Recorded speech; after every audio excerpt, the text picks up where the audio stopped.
아름답고 복된 교회 성도 여러분, 이 고난 주간에 평안하셨습니까? 오늘은 하나님의 평강에 이르는 길이라는 제목으로 빌립보서 4장 8절로 9절의 말씀을 증거하도록 하겠습니다. 이제 먼저 말씀을 봉독해 드리겠습니다. 끝으로 형제들아, 무엇에든지 참되며 무엇에든지 경건하며 무엇에든지 옳으며 무엇에든지 정결하며 무엇에든지 받을 만하며 무엇에든지 칭찬받을 만하며 무슨 덕이 있든지 무슨 기림이 있든지 이것들을 생각하라. 너희는 내게 배우고 받고 듣고 본 바를 행하라. 그리하면 평강의 하나님이 너희와 함께 계시리라. 이제 기도하겠습니다. 거룩하신 하나님 아버지, 감사와 찬송과 영광을 돌립니다. 예수 그리스도께서 사람으로 오셔서 우리가 받을 모든 고난을 다 받으시고 십자가에서 죽으셨다가 3일 만에 다시 살아나심으로 말미암아 부활의 첫 열매가 되시고 우리 모든 믿는 자들을 부활케 해주시니 감사드립니다. 오늘도 주 성령께서 부활의 능력으로 이 시간에 임하여 주시고 하나님의 말씀에 깨달음을 얻을 수 있도록 빛을 비춰 주시옵소서. 하나님께 영광이 되는 거룩한 시간이 되기를 원하옵고 예수님의 이름으로 감사 기도 드립니다. 아멘. 하나님의 평강에 이르는 길은 오직 기도하는 것뿐입니다. 기도하되 감사함으로 기도해야 합니다. 감사함으로 기도하되 하나님의 약속을 굳게 믿고 기도해야 합니다. 염려 대신 기도하면 감사함으로 기도하기 시작할 때 하나님께서 역사하기 시작하십니다. 기도와 함께 평강을 얻습니다. 하나님께서 우리가 무엇을 염려하는지 다 아시기에 해결도 해주십니다.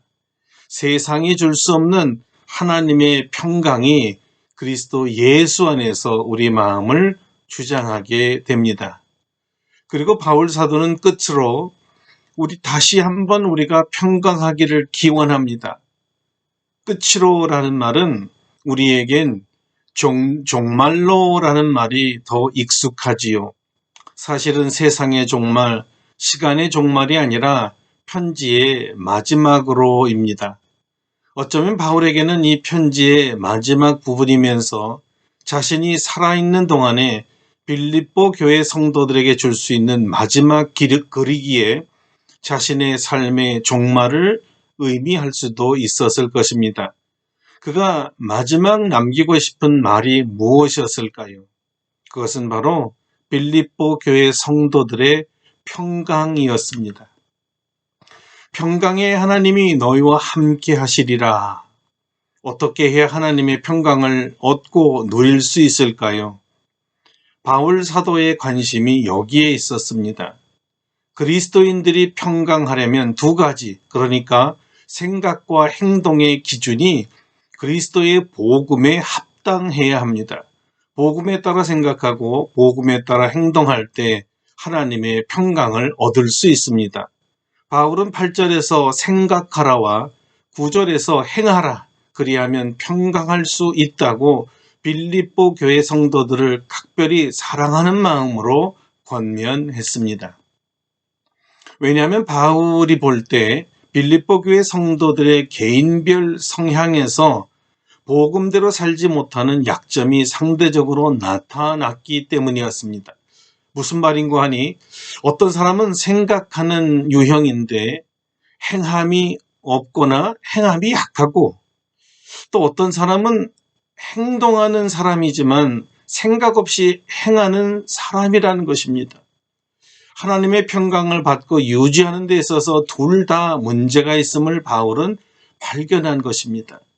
이들을 사랑하는 바울의 입장에서는 어떤 유형의 사람이든 하나님의 평강이 있어야 하기에 그들의 약점들을 고치고 평안하기를 바랬던 것이지요. 생각하는 유형은 이성적 사고형이고 질서 있고 조직적이고 다분히 교육적입니다. 감정을 잘 통제하고 차분히 말씀을 묵상하는 형입니다. 그러나 단점은 생각만 하고 행동이 없을 수 있다는 것입니다. 그래서 마음과 생각에는 잘 정리되어 아무 염려하지 않으면 평강하지. 그러면 기도하되 감사함으로 기도해야지. 그리고 하나님의 약속을 받으면 평강할 수 있어. 이렇게 결론도 잘 내립니다. 문제는 전혀 기도하지 않는다는 점이지요. 기도를 안 하니 감사함이 없지요. 받은 바 평강이 없으니 하나님의 약속을 믿을 것도 없습니다. 전혀 생각만 하지 행동으로 생각을 옮기지 않습니다. 당연히 평강이 없습니다. 그렇다면 행동형은 어떨까요? 아무 생각 없이 기도합니다. 왜 감사해야 하는지, 왜 하나님의 약속을 믿는 믿음으로 기도해야 하는지 모릅니다. 무조건 기도하면 평강하다 이렇게 들었으니까 기도합니다. 기도가 왜 나쁩니까? 기도 안 하는 것보다는 100배 더 낫지요. 그러나 하나님의 말씀에 근거하여 복음에 합당한지 아닌지 생각도 없이 기도하면 과연 평강이 올까요? 답은 예수님께서 이미 산상보훈에서 주셨습니다. 이렇게 기도하면 응답받을 수 없다. 주의를 주신 주님의 가르침 중에 첫 번째가 사람에게 보이려고 사람 있는 데서만 하는 기도입니다. 주님은 이 기도를 외식하는 기도라고 하셨습니다. 어떻게 기도해야 합니까? 은밀한 중에 계시는 아버지께 은밀히 기도하라고 하셨습니다. 두 번째 응답받지 못한 기도는 중언부언 기도입니다. 중언부언이라는 말이 아주 흥미롭습니다. 이 말은 말더듬이라는 바토스와 말이라는 로고스에서 유래했습니다. 그러니까 말을 더듬다라는 의미를 가지고 있는데 말더듬이는 같은 소리를 반복하는 습관이 있으므로 똑같은 말을 몇 번이고 반복하다라는 뜻으로 사용되었습니다. 그래서 그 당시에는 무익한 말을 많이 하다, 쓸데없는 말을 하다라는 뜻이 되었다고 합니다. 입에서 뜻도 모르는 말을 되풀이해서 중얼중얼 거리는데 오래 반복하는 것이 특징입니다. 왜 그럴까요? 그는 오래 기도해야 응답받는다고 누군가로부터 들었습니다. 그렇기 때문에 할 말도 없는데 같은 말을 계속 웅얼거리는 거지요. 이것도 일종의 외식, 즉 사람에게 나 기도하는 사람입니다. 나 이렇게 기도를 오래 한 사람입니다. 이런 칭찬을 받고 싶은 마음에서 나온 행동이었습니다. 주님께서는 이런 자의 기도에 대해 뭐라고 하셨을까요? 이것입니다. 그들을 본받지 말라. 구하기 전에 너희에게 있어야 할 것을 하나님 너희 아버지께서 아시느니라. 좀 리얼하게 표현하면 그렇게 기도하지 말라. 그런 기도는 쓸데없는 기도야. 많이 기도한다고 아버지께서 들으시는 줄 아니? 바르게 기도해야지. 바로 이런 책망이었습니다. 이런 책망받는 기도가 생각 없이 행동만 하는 사람들이 주로 하는 기도였다는 것입니다. 평강이 있을 수 없습니다. 주님께서 들어주지 않는 기도요, 도리어 책망하시는데 과연 마음에 평강이 있겠습니까? 그래서 바울 사도는 행동하되 생각부터 하라 말씀하신 것이지요. 무슨 생각일까요? 행동 없이 생각만 하고 많은 기도나 생각 없이 기도만 하는 행동은 둘 다 문제가 있다는 것입니다. 둘 다 평강이 없습니다. 응답받아 평강을 누리려면 하나님의 뜻대로 기도를 해야 합니다. 아버지의 뜻은 무엇일까? 그리고 어떻게 하면 하나님께서 받으시는가 생각하고 기도해야 합니다. 그래서 바울은 먼저 생각해야 될 것이 무엇인가를 가르쳤습니다. 8절을 다시 읽겠습니다. 끝으로 형제들아 무엇에든지 참되며 무엇에든지 경건하며 무엇에든지 오르며 무엇에든지 정결하며 무엇에든지 사랑받을 만하며 무엇에든지 칭찬받을 만하며 무슨 덕이 있든지 무슨 기림이 있든지 이것들을 생각하라. 생각해야 할 것은 참과 경건과 오름과 정결과 사랑과 칭찬과 덕과 찬양이었습니다. 이것을 쉽게 풀면 하나님의 평강을 얻으려면 참되게 기도해야 한다는 것이지요. 거짓되고 부정직하고 불성실하면 마음에 평안이 있을 수 없습니다. 경건은 모든 성도들이 존경할 만한 거룩함을 말합니다. 반대로 존경받지 못할 죄악은 거룩을 깨는 행동이지요. 그러니까 세속적으로 살면서 마음의 평강을 얻는다는 말은 그리스도인들에게는 어불성설입니다. 평안이 아니라 불안합니다. 죄를 지으면서 평안한 사람이 어디 있습니까? 그 다음엔 옳아야 합니다. 옳다는 말은 의롭다는 말인데 하나님과의 관계가 좋다는 말입니다. 어떤 사람이 하나님과 관계가 좋을까요? 하나님의 법을 잘 지키는 사람입니다. 하나님의 말씀에 순종하는 사람입니다. 우리가 하나님의 말씀을 지키지 않으면 우리 양심이 먼저 불편해집니다. 반대로 어렵고 십자가 같은 고통이지만 순종하면 마음에 하늘의 평화가 임하지요.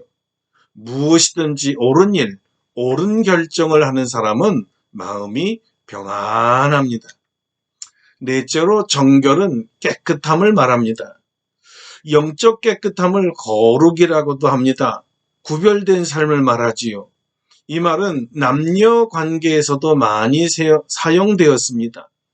신랑은 어떤 신부를 기쁘게 맞이할까요? 흠없고 점없는 신부입니다. 순결한 여성을 말합니다. 영적으로 예수님께서 우리의 신랑이시고 우리는 주님의 신부입니다. 죄에 물들지 않고 죄에서 떠나 오직 주님만을 바라보며 주님을 사랑하는 순결한 신부를 우리 예수님이 좋아하십니다. 사실 이런 순결한 신부만이 신랑 앞에서 당당하고 평안하지요. 도덕적으로나 영적으로 거리낌이 없이 깨끗하게 사는 성도가 평안합니다. 다섯째는 무엇이든지 사랑할 만해야 평안할 수 있음을 생각하라고 했습니다. 사랑할 만하다라는 말은 주님을 기쁘게 하는 또는 주님의 마음에 드는 주님 보시기에 사랑스럽다는 말입니다. 생각해 봅시다. 미워하는 사람에게 무엇을 부탁하면 마음이 편할까요? 원수와 함께 일하면 마음이 편할 수 없지요. 마찬가지로 주님이 미워하는 것을 하면서 기도에 응답해 달라고 하면 과연 주님께서 응답해 주실까요? 물론 주님이 사랑의 하나님이시기 때문에 응답해 주시겠지만 수순이 다를 것입니다. 우리가 먼저 하나님 사랑하는 사람, 하나님 마음에 드는 사람, 하나님을 기쁘게 하는 사람이 되어야 하지 않을까요? 이 점을 생각해야 합니다. 여섯째는 무엇에든지 칭찬받을 만하라 합니다. 여기서 칭찬받다는 좋은 소문을 듣다 또는 좋은 평가를 듣다라는 뜻입니다. 이웃과 주위 사람들에게 좋은 평가를 받으면 우리 마음이 평안합니다. 그러나 칭찬이 아니고 꾸중과 핀잔이나 험담을 들으면 마음에 짜증과 불쾌함과 화가 나지요. 그래서 내가 왜 이런 부정적인 평가를 받고 있는지 생각해보고 기도하면서 회개하고 주님의 도움을 받아 이 모든 잘못된 것들을 고치면 좋은 평가를 받게 됩니다. 그러면 당연히 평안하지요. 일곱째는 덕입니다. 여러분 성경에 나오는 이 덕이란 단어는 한마디로 정의하기가 아주 어려운 단어입니다. 왜냐하면 다양한 뜻이 있기 때문인데요. 때로는 용기라는 뜻으로, 때로는 탁월함이란 뜻으로, 때로는 도덕적 능력으로 사용되기도 했습니다. 평안과 연결하여 생각해 볼 때 바울은 주의 뜻대로 살고자 용기를 가진 자는 평강하며 주님 주신 탁월한 재능으로 주님을 섬기는 자가 평안하고 고난의 기간 중에도 믿음을 잃지 않고 거룩하게 사는 영적 능력자들이야말로 평강하다고 말한 것입니다. 그러므로 하나님의 평강을 얻으려면 비겁하지 말고 주님 주신 달란트를 땅에 묻지 말며 고난 중에도 정도를 따라 살아야지 편법으로 살지 말라는 것입니다. 마지막으로 바울사들은 무슨 기림이 있든지 생각하라 합니다. 기림이란 말이 참 어렵지요. 이 말은 사람에게 칭찬이란 말이고 하나님에 대해서 쓸 때는 찬양한다는 뜻이 됩니다. 공통점은 잘했다고 높인다는 뜻입니다. 박수 칠 만한 일이란 뜻입니다. 내가 당신을 응원합니다 라는 말이기도 합니다. 하나님의 성품과 역사를 높이며 박수치고 소리를 높여 할렐루야 함성을 지르면 놀랍게도 마음에 평강이 생깁니다. 이 점을 생각하라는 것입니다. 주님을 여러분 높이시기를 바랍니다. 주님께서 옳다고, 주님의 생각은 다 옳다고 주님을 높이십시오. 주님의 때가 가장 옳다고 주님을 높이십시오. 주님의 방법이 가장 옳다고, 주님의 취향이 다 옳다고, 나보다 다 옳다고 주님을 높이시기를 바랍니다. 정말 믿어지지 않을 만큼 놀라운 평강이 내 마음에 생기니까요. 자, 여기까지가 하나님의 평강에 이르는 첫 번째 단계인 생각하라입니다. 두 번째, 행하라는 아주 쉽습니다. 이미 8절의 사도가 8가지 생각할 것을 가르쳐 준 것을 잘 배우고 아멘으로 받아들이고 바울 사도께서 몸소 나를 본받으라 말씀하시면서 말씀하시고 행한 바를 듣고 본 그대로 따라 행하라는 것입니다. 우리의 가장 취약한 믿음의 부분이 바로 이 행함이라는 순종이기 때문입니다. 주님께서 산상보훈을 다 말씀하시고 마지막 주신 말씀도 바로 이 점이었습니다. 들어보십시오.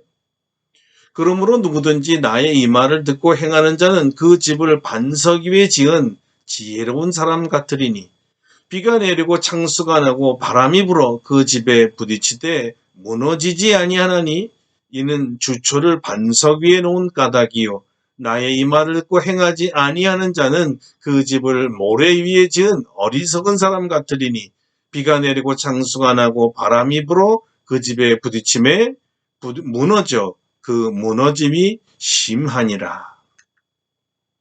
생각만 하고 행함이 없는 믿음은 모래 위에 세운 집과 같습니다.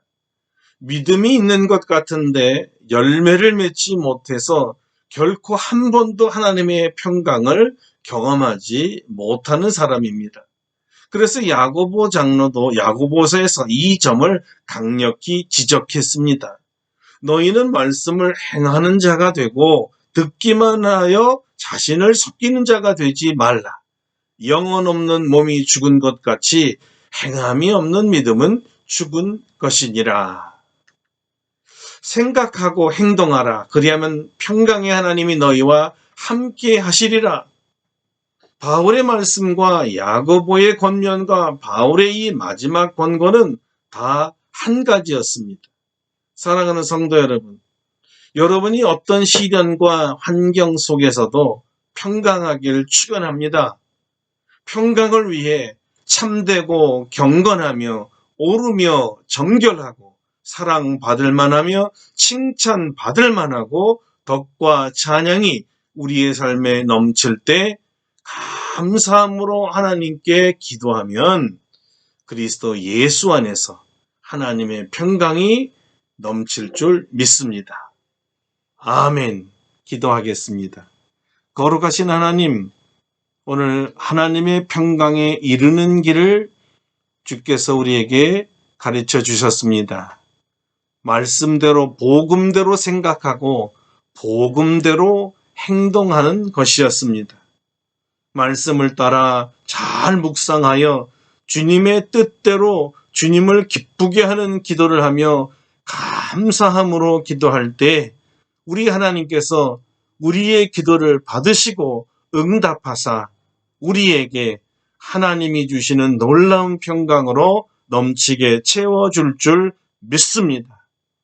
바르게 생각하고 바르게 행동하여 하나님의 평강이 늘 넘치는 능력 있는 삶이 되도록 축복하여 주시옵소서. 예수님의 이름으로 감사기도 드립니다. 아멘.